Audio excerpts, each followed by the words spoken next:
show in full screen with you because it's in full screen with me, but I go. So we start. What is HLH? So HLH stands for Hemophagocytic Lymphohistiocytosis, obviously. And as I said, we see this as an uncontrolled hyperinflammation, and it comes in two forms: primary HLH caused by inherited immune defects, and secondary HLH caused by underlying triggering factors. Primary HLH is treated with HLH-94 and HLH-2004 protocols. That is basically with dexamethasone and etoposide. While secondary HLH is treated in two separate ways in parallel. One is by reducing the hyperinflammation, and how this is done depends on the trigger and the severity of the HLH. And then in parallel, finding and treating the underlying triggering factor. And then primary HLH, the inherited deficiency is in the immune downregulation, and basically deficiency lies in the cytotoxic lymphocytes and NK cells. This is 100% fatal, typically, with a median survival of only 1 to 2 months after onset if untreated. Secondary HLH comes in 3 major forms as we see it: infection-associated HLH, malignancy-associated HLH, and rheuma-associated or macrophage activating syndrome loss HLH. There are many, many other triggering conditions as well, as reviewed by Dr. Ramos Casals, but those are the 3 major ones. So with regard to the structure, I will start with primary HLH and then go for secondary. So basically it. And here are the diagnostic guidelines, as Ram mentioned. Either in primary HLH, you go for a molecular diagnosis or 5 out of these totally 8 criteria. Many of these are available very rapidly in a clinical setting. 2 things I want to highlight. One is that hemophagocytosis is often not present initially and may never be present. So this is important. And the other thing is I want to highlight, but this as Ram already did, that hyperphenylketonemia is a very good indicator of HLH coming. And if you have a patient with some kind of unexplained inflammation, then you look for ferritin, and if it's high, evaluate the patient for various HLH conditions.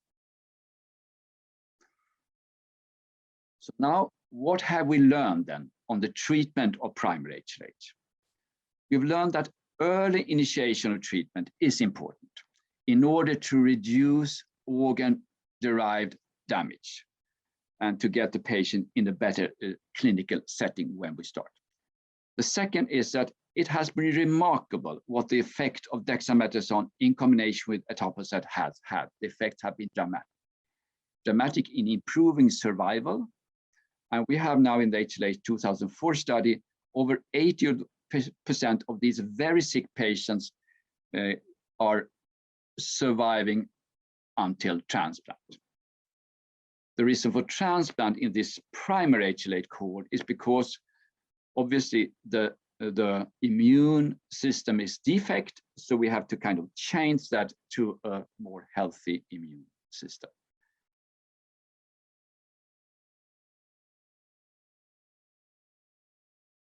And this is a brief where I show you the HLH 2004 protocol. So we use etoposide, cytotoxic drug, twice weekly first, and then once weekly, 150 milligram per meter square. We use dexamethasone, initially 10 milligram per meter square, then lowering doses. We have also cyclosporine, but the effect of this is much weaker. And this is the first 8 weeks of therapy. I want to tell you some lessons learned on etoposide. First, in vitro. In vitro, it's been shown that etoposide can compensate for the inherited cytotoxic defect in FHL and normalize the apoptotic response in FHL patients in vitro. Then in vivo, in a murine model of HLH, etoposide was shown to substantially alleviate all symptoms of the murine HLH, and the therapeutic mechanism involved a potent selective deletion of activated T cells and efficient suppression of the inflammatory cytokine production.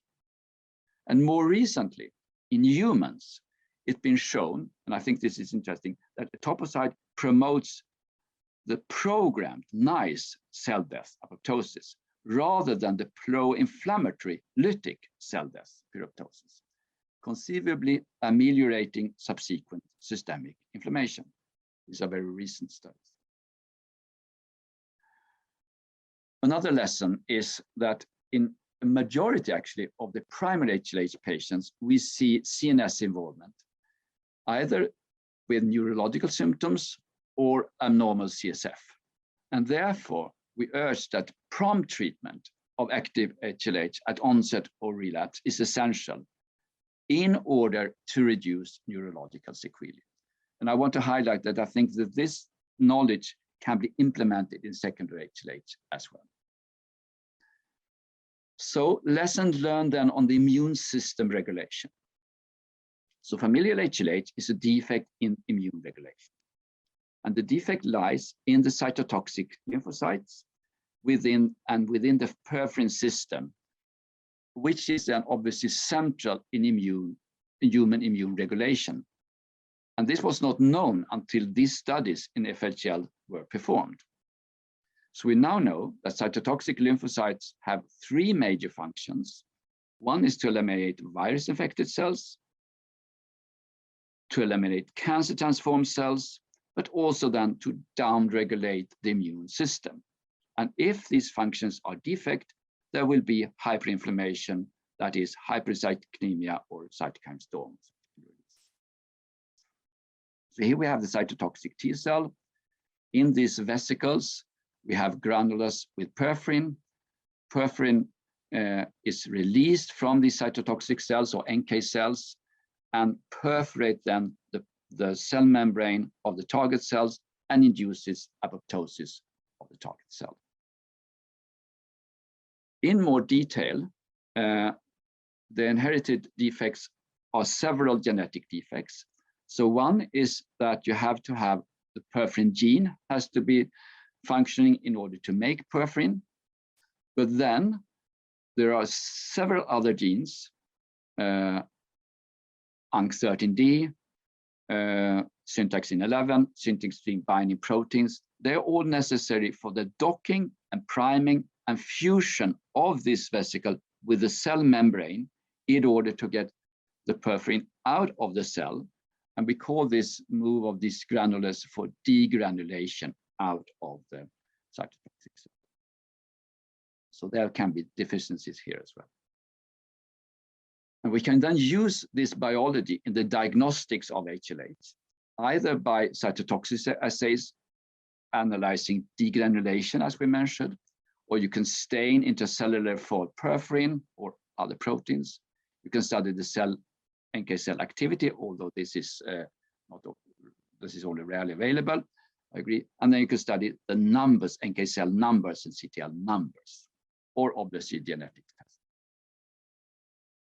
So that's primary HLH. Now let's move on to what we've learned on how we can use this knowledge in secondary acquired HLH. And we'll start with infection-associated HLH. And the most common here, I think, is, although dengue is very common as well, probably at least most known is the EBV Hlh. EBV Hlh has a high mortality. And it's been shown that steroids and etoposide have dramatic effects. This is an early slide from Japan. Early etoposide treatment, high survival, low or late etoposide, low survival. Later findings shown that in EBV Hlh, all patients do not need etoposide, which leads to the current, I think, the current Japanese protocol, and they are very good in EBV Hlh. In what they call low-risk patients, they start with dexamethasone only. And then in intermediate risk, that is in patients with fever still after 48 hours, then they add etoposide and cyclosporine. And then what they call high risk is patients less than 2 years or with increased EBV DNA load, or more than 1,000 copies per ml, they add rituximab. But etoposide is essential in this treatment of this viral induced HLH. So I have just one slide of COVID-19. I want to say two things. One, that I'm very grateful that the recovery study in the UK, that they actually included dexamethasone, that we found so valuable, that they included that in their study, and that they were able to show that the use of dexamethasone is saving lives and reducing mortality. And also then that this COVID steroid 2 study have shown that higher amounts of DEXA, 12 milligram instead of DEXA, appear to have possible probabilities of benefit and low probabilities of harm. So we are getting closer to what we use in HLH 94 in 2004. This is a very odd slide, but I wanted to, for you, I think, but I wanted to raise my curiosity on how about using etoposide as salvage in COVID-19. There are very few studies, but there is a Spanish study on 11 patients. I thought this is very interesting. So this is patients with no response to 3 days of methylprednisolone, in addition to having had either tocilizumab or anakinra. In addition, respiratory insufficiency and hyperinflammation, 30 more than 1,000. And they recognized a prompt response to etoposide in these patients after only 1 or sometimes 2 doses. The oxygenation improved markedly. There was a reduction of the need of vasopressors, reduction of respiratory support, very low hematological toxicity, and high survival.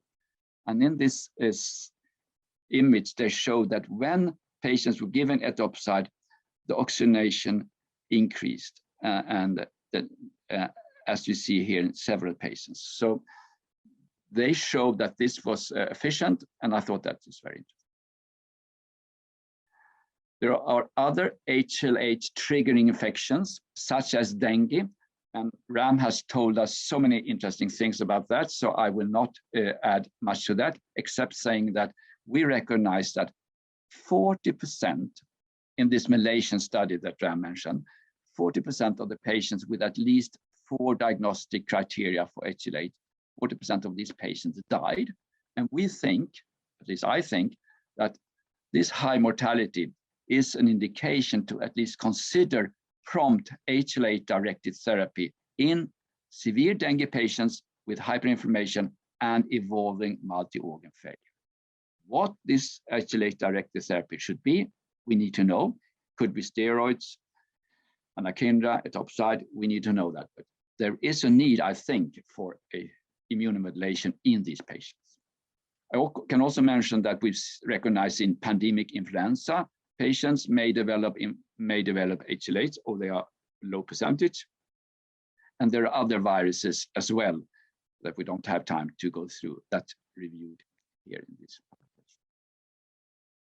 Now I want to go into a very difficult area, which is bacteria-associated HLH.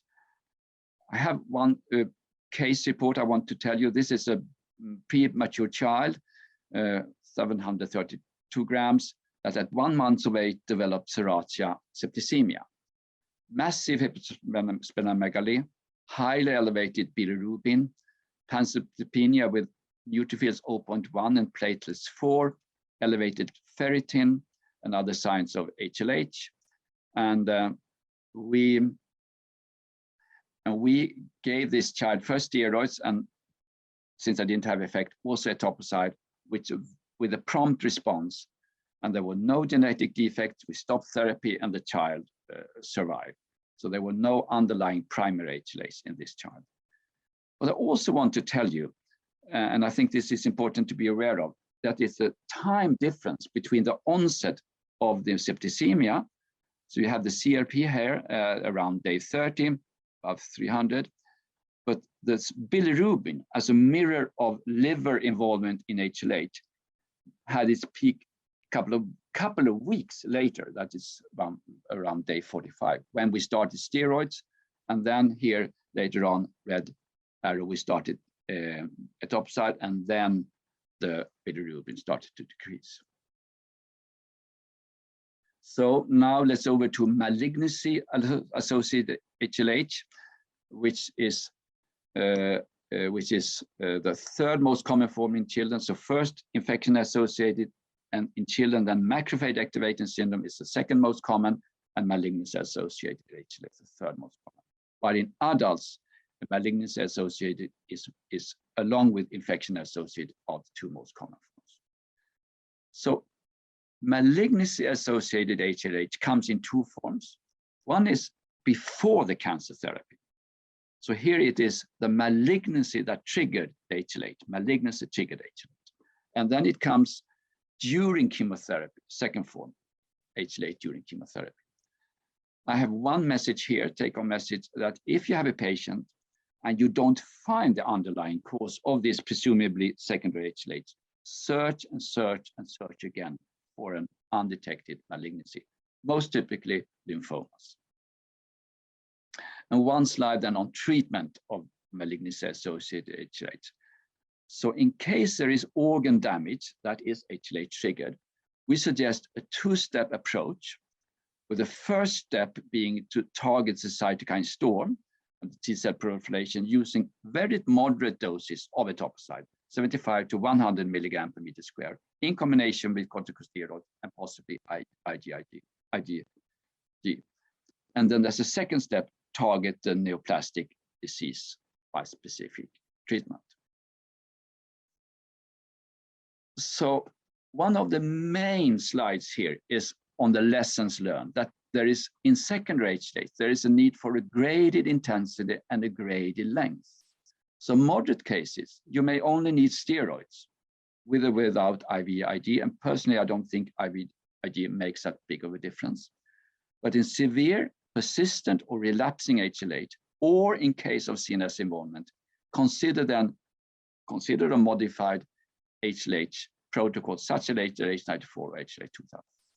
And the modifications that I want to highlight is, first of all, less frequent doses, not twice weekly as in the protocol, typically once weekly or maybe even less. Then the shorter duration, sometimes only 1 or 2 or 3 doses will be sufficient, and you decide that on a weekly basis, depending on the response of the patient. And thirdly, a lower dose. So in children, 50, 75 to 100 milligram per meter square. Sometimes, but more rarely, we use 150 milligram per meter square. And in adolescents and young adults, even less. And finally, very few words on macrophage activating syndrome, MAS HLH. We will talk about that later during this conference, and Dr. Krohn will talk about things, and you know the regular treatments. What I want to highlight is that I would like to add one more tool to the toolbox of MAS HLH and present to you this study on 7 children with rapidly progressing MAS HLH with CNS involvement or pulmonary involvement that did not respond to ordinary treatment. And we added moderate dose etoposide, 50 to 100 milligram per meter square, once weekly to these patients, to the conventional MAS treatment. So this is 1/3 to 1/6 of what we do in the ordinary protocol. So this is a very moderate dose with moderate side effects. All children survived, CNS symptoms normalized in 4 out of 5 children. So we conclude that moderate dose etoposide may be beneficial in severe and/or refractory MAS HLH, but don't wait too long. And this is one slide showing you this in more detail. So this is a boy. He had oral corticosteroids, cyclosporin A, anakinra, and despite that, developed a flare of MAS HLH, had methylprednisolone pulses, 3 pulses, responded partly to that, but then again, ferritin up to over 30,000, did not respond to second course of pulses of methylpred. So he was given etoposide, and as you see, already at the first stop, we stopped the increase of ferritin, and one day after, he started declining his ferritin very promptly like this. Here he was given another dose, and then some subsequent doses. And one additional lesson I want to tell is, I think this was wrong. We gave him too many doses. This was not needed. He would need 1 or 2 or maybe 3 doses at the max. So as a summary, implementing knowledge on primary HLH and secondary HLH. First, etoposide promotes apoptotic rather than pro-inflammatory cell death. The combination of dexamethasone and etoposide has been very efficient, and there have been many lessons learned on the primary HLH that have been implemented in secondary HLH. And I will stop there. I will thank the collaborators in the HLH studies. My collaborator is Karinska. Thank the organizers for the invitation, and I thank you for your attention. Dr. Basraj, you would like to take the questions? Yes, sir. Yes, sir. Thank you so much, Professor Enter, for an excellent overview on what we really learned from a primary HLH and how we can implement it in the secondary things. It is a wonderful talk. So there are a few questions. Just I'll take up one by one. One of the questions from Dr. Anand Prakash, he is an hemato-oncologist.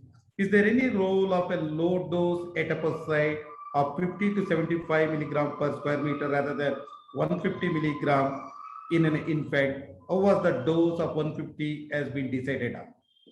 In which kind of disease was that? I didn't get in what kind of disease was that, in what setting? Yeah, that is related to the, especially should be dose of etoposide to be decreased in case of an high bilirubin also. I think Dr. Anand Prakash is one of the panelists, so he can ask the question himself. Yeah. Actually, he has asked whether there should be any dose adjustments if there is hyperbilirubinemia. Etoposide dosage adjustment in hyperbilirubinemia. No, the answer is I don't think so. This is we have not seen that. Maybe in combination if there is also renal insufficiency, but not only in bilirubin. Okay. Okay. One of the questions from Dr. Chitra Dinakar, is the low dose of a steroid is an option? You have already shown that in your presentation. Can you throw more light onto that dose of a steroid? I'm sorry, I didn't fully get the question. It's a low dose etoposide in which setting again? So please. No, low dose of a steroid in an HLH. Low dose of a steroid in secondary. Steroids. Low dose dexamethasone or methylprednisolone in HLH. Is that an option? Yes, but so I think that dexamethasone is a very good option in many cases of HLH, and possibly also, as we talked, in dengue HLH. So there is a, but I don't think it needs to be a low dose. I think the steroids you can have quite a good starter dose because you need to push the hyperinflammation down promptly and fast. Dr. Chandrika Bhatt had asked whether there is any relationship between the use of etoposide and future malignancies. There is a very limited, we have looked into that in the big HLH 94 and big HLH 2004 studies. And there is a very limited, like 0.3% correlation. However, it is possible that these are patients that have had malignancies from the beginning that were not identified. So in these very short courses, we see this risk as almost zero, very limited. And in relation to what we gain, it's very limited. Non-malignancy, non-genetic HLH, initially diagnosed, do you recommend both antibacterial and antifungal prophylaxis routinely or not? Yes, we do. I haven't had time to that, but both of them are needed. Fully a good point. And I actually would like to highlight that for some reasons, we see increased risk of fungal infections in patients with HLH, primary, maybe more primary HLH. I have no data on secondary HLH to be confirmed, but fungal prophylaxis as well. Yes. Yeah, one of the questions from Dr. Vijay Gauri, what's your experience with the JAK inhibitor in HLH? Yes, so this is a very interesting question. There are studies done in mice showing efficacy, and there is one study from Minneapolis or Minnesota, I think, or at least northern US, where they have shown some efficacy in a limited number of adult patients. There is a study from Philadelphia starting up for children with primary HLH or with HLH primary and secondary, but so far there are a limited number of patients with Jacta. One of the questions to Dr. Sushma, can the tocilizumab be used in a secondary HLH if there is no response to the steroid? Could you take that again? Yeah. Once again, take the question once again, please. Yeah. Can the tocilizumab be used in the secondary HLH if there is no response to the steroid?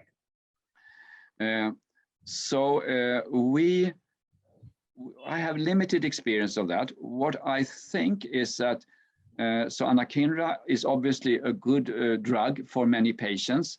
I have more experience with anakinra than tocilizumab, but anakinra we use sometimes and find that valuable in many patients. I also would like to see that, in my view, I think etoposide is even stronger, but sometimes the value of anakinra is that you don't get the neutropenia, and that's also sometimes very valuable. So anakinra is a good choice. I know less about tocilizumab.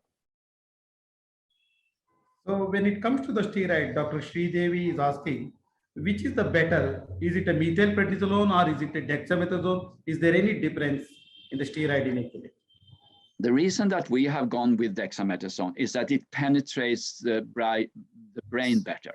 And because we have so high percentage of CNS patients with CNS involvement, we want to get the drug into the brain as good as possible. And that's why we've chosen dexamethasone. That's the reason. We have not any studies where we compared the two. Cyclosporin versus etoposide, how do you choose? We have, so the HLH 2004 had more of cyclosporin, particularly earlier, and we did not find that much of a difference. So my view is that cyclosporin does not have a strong effect, while etoposide has a very strong effect. So cyclosporin has less value, and I think actually, for instance, anakinra is more valuable. I think we are already running half an hour late. So in the interest of time, if we could move on to the next session, if that's okay with everyone. Yeah, you can go ahead, Chandika. Thank you. Right. Thank you very much, Professor Henter, for an excellent overview. Thank you, Professor Raman, sir, for an excellent talk. So, thank you. Thank you, SBS, sir, for your input. Thank you. Yeah. So thank you to the chairpersons.